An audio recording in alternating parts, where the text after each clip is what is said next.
बाबा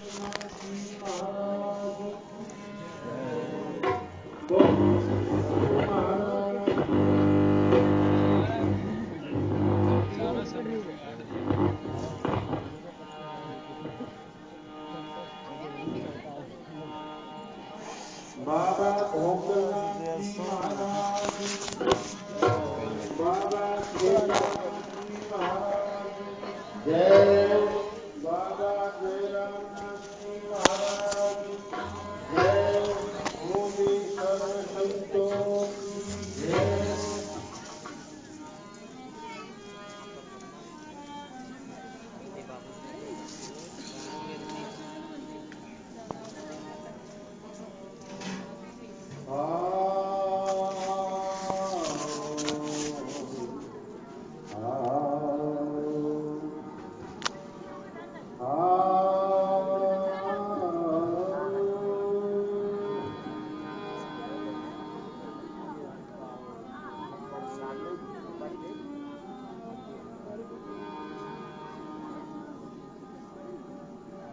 गुरुर्ब्रह्मा गुरुर्विष्णु गुरुर्देवो महेश्वर,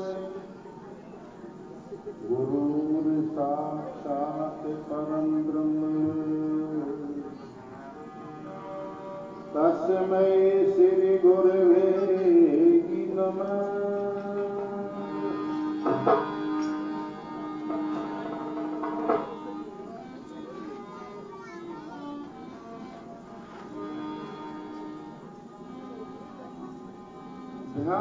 ध्यानमूलं गुरुर्मूर्ति, पूजामूलं गुरुपादुका,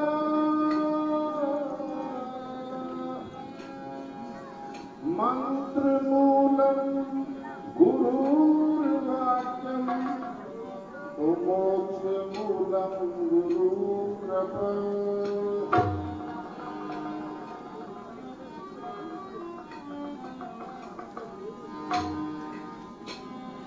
गणपति गिरजा पुत्र को तो सुमरूं बारंबार,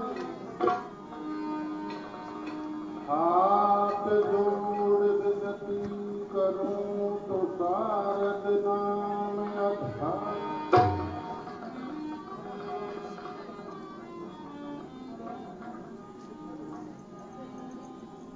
शिव समान दाता नहीं तो विपद बिदारन हारी,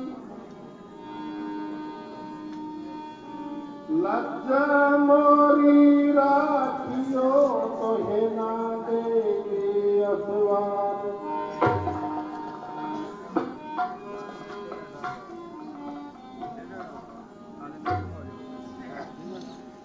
गुरु को कीजे दंडवत कोटि कोटि प्रणाम,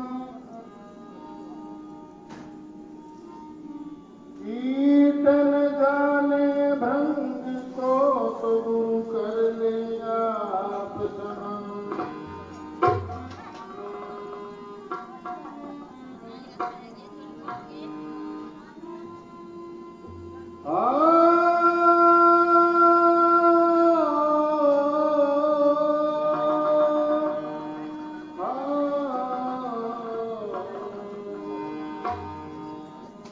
गुरुमूर्ति मुख चंद्रमा तो सेवक नैन चकोर,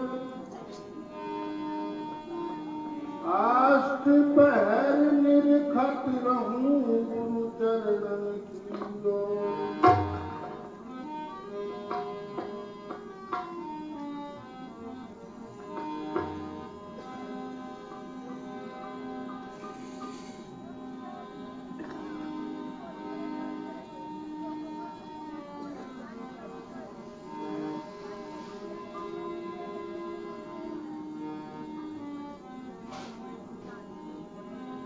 दीनानाथ अनाथ का तो भला मिला संयोग, अवतारो तो तारो प्रभु में हंसी करे देनो।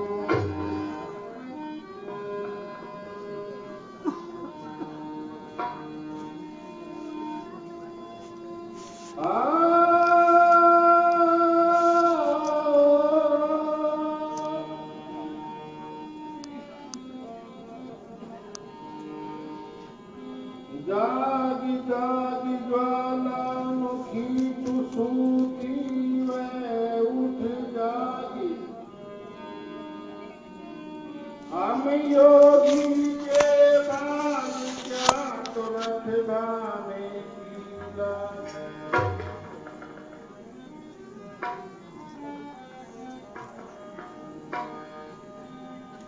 सोया सोया क्या करे तो सोया आवे नींद। काल सिराने यूं खड़ा यूं तोरण आयो।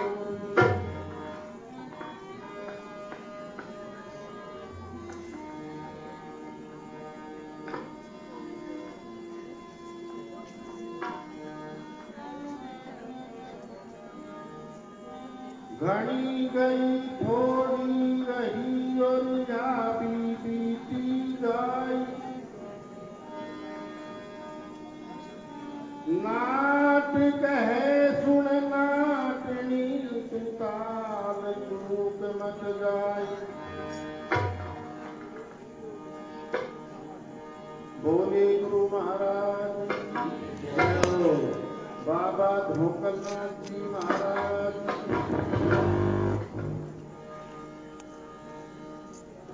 प्रेमी भगवत भक्तों बहनों,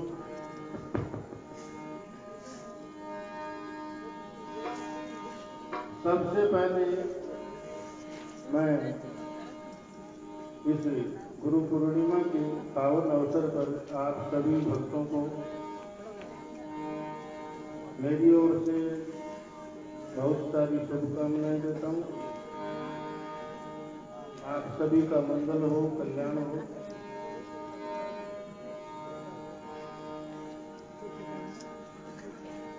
मुझे बड़ी प्रसन्नता होती है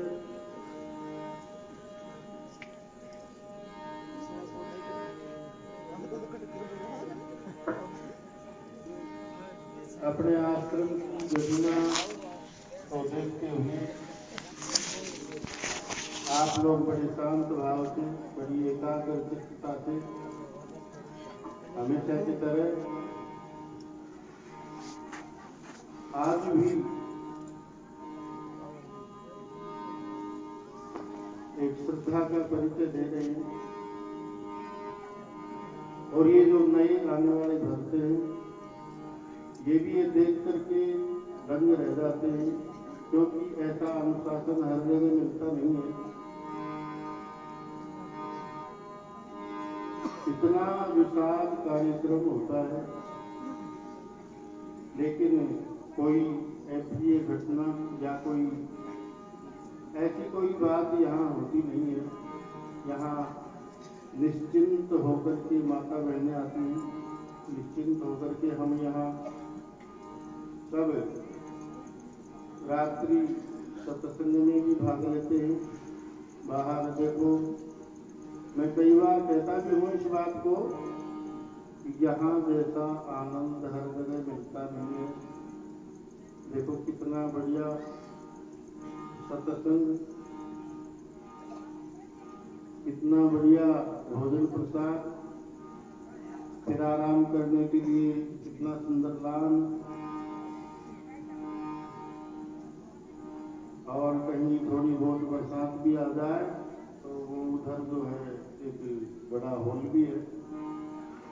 और ऐसा आराम और कहीं मिल नहीं सकता। कितने आराम से लोग सो रहे हैं। घर में रहते हैं तो वहाँ कई तरह के कार्य करने पड़ते हैं। आप लोग इनको चैन से बैठने नहीं देते। और आप देखो कितने आराम से माता बहनें यहाँ लान में सो रही है। हर तरह का आनंद ही आनंद है।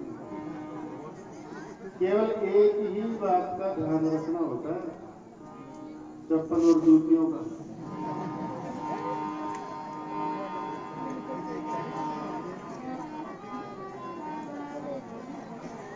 घड़ी गई थोड़ी रही या भी बीती जाए। नाथ कहे सुन नाथनी तू ताल चूक मत जाए। बहुत सारी तो बीत गई, थोड़ी सी बची है। पूरी रात बीत गई, प्रातः काल का समय हो गया है। कहने का मतलब कि पूरा जीवन बीत गया, बुढ़ापा आ गया। अब तो कम से कम एक पूरा जीवन बीत गया। हाथ में आए हुए अवसर को जो आदमी चूकता है वो बुद्धिमान आदमी नहीं है। ये मनुष्य शरीर हमें मिला है, इसकी सार्थकता को हमें समझना चाहिए। यदि सुबह का भोला हुआ सांझ पड़े, शाम के समय घर लौट आता है तो भोला हुआ नहीं माना जाता।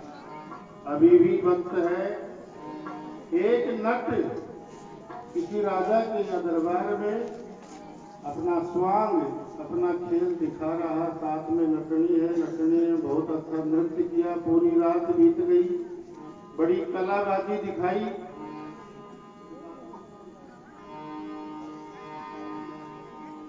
उस नट और नटनी ने बहुत सारी कलाएं दिखाई।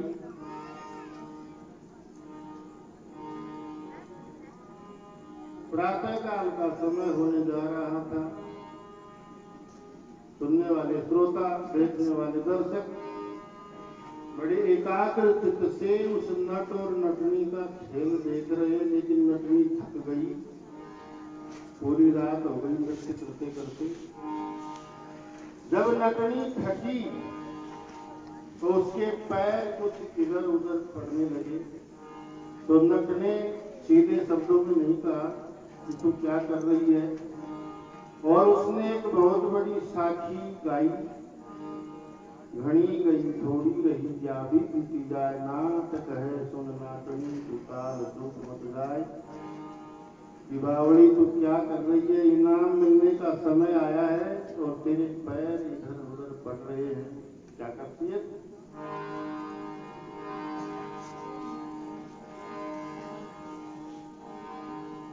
केवल थोड़ी सी बात और है, थोड़ी सी रात और है। तो इस बात को एक पास में कोई संत थे, उन्होंने एक वृक्ष के नीचे धोना लगा रखा। उस संत को ये बात सुनाई दी, उसके कानों में पड़ी। घनी गई थोड़ी रही, या भी बीती जाए, नाट कहे सुन नाटनी, तू ताल चूक मत जाए।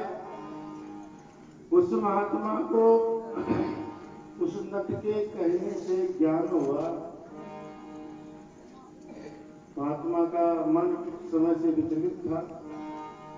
महात्मा ने सोचा पूरा जीवन बीत गया, भजन करते करते उस परमात्मा का नाम जपते जपते, लेकिन वो परमात्मा नहीं मिला। इससे अच्छा तो कहीं ग्रस्त में चले, ऐसा मन चलाईमान था उस महात्मा का। लेकिन उस नट की बात से उस महात्मा को ज्ञान पैदा हुआ कि बहुत सारी तो बीत गई, अब तू ऐसा कर्म क्यों करता है, इस फकीरी के क्यों दाग लगाता है। और महात्मा को जब ये ज्ञान हुआ तो महात्मा ने उस नट को इनाम के रूप में, उसके पास और कुछ था नहीं, केवल कंबल था, उस कंबल को दे दिया। और इस बात को राजा देख रहे, देखो थोड़ा मेरा गला, क्योंकि दिन भर हो गई ना, आज कोशिश करूंगा, मैं प्रयास करूंगा वैसे थोड़ा।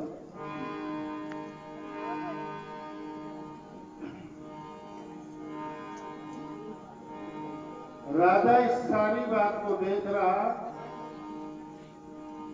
इस बात को सुनकर के राजा की राजकुमारी को ज्ञान हुआ। उसके पास 9 लाख का नवलखी हार था। राजा की राजकुमारी से भी कुछ समय से वो, उसकी उम्र ज्यादा हो गई, उसका मन भी बड़ा विचलित था। वो भी किसी मंत्री के पुत्र के साथ में कहीं दूर भगना चाहती थी, उसके साथ में शादी करना चाहती थी।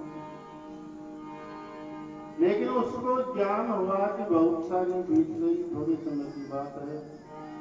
तू पुल के दाग क्यों लगाती है? राजा को समझ आ ही जाएगी तेरा विवाह हो जाएगा, ऐसा कर्म क्यों करती है? उसको भी ज्ञान हुआ, उसने अपना 9 लाख का हार उस नट को इनाम के रूप में दिया। राजा के राजकुमार को भी ज्ञान हुआ। राजकुमार के मन में कुछ समय से ये थी कि राजा की पता नहीं कब मृत्यु होगी और मुझे ये राज सिंहासन कब प्राप्त होगा।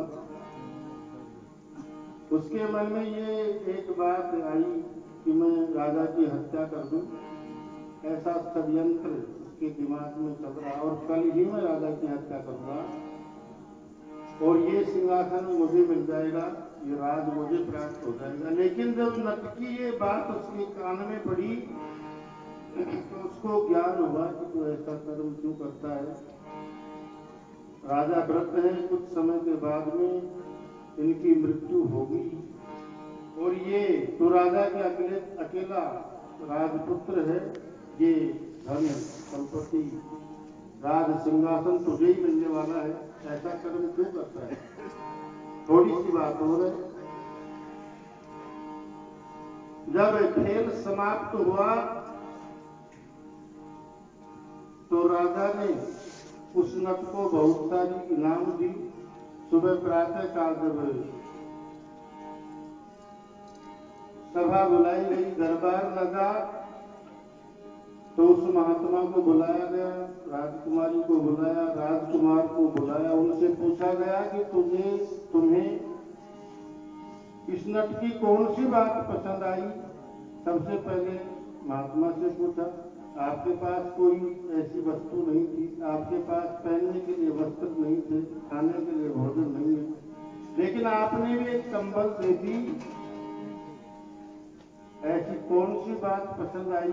तब महात्मा ने अपनी सारी बात बताई, राजकुमारी ने भी अपनी बात बताई और राजकुमार ने भी अपनी बात बताई। राजा को भी ज्ञान हुआ कि बात ठीक है, राजकुमारी का कोई अच्छा वर देख करके विवाह कर दिया और जो राजकुमार था उसको राज सिंहासन राज तिलक किया, खुद जंगल में निकल गया, परमात्मा का स्मरण करने लगा, भजन करने लगा। इस प्रकार से 4 को ज्ञान हुआ।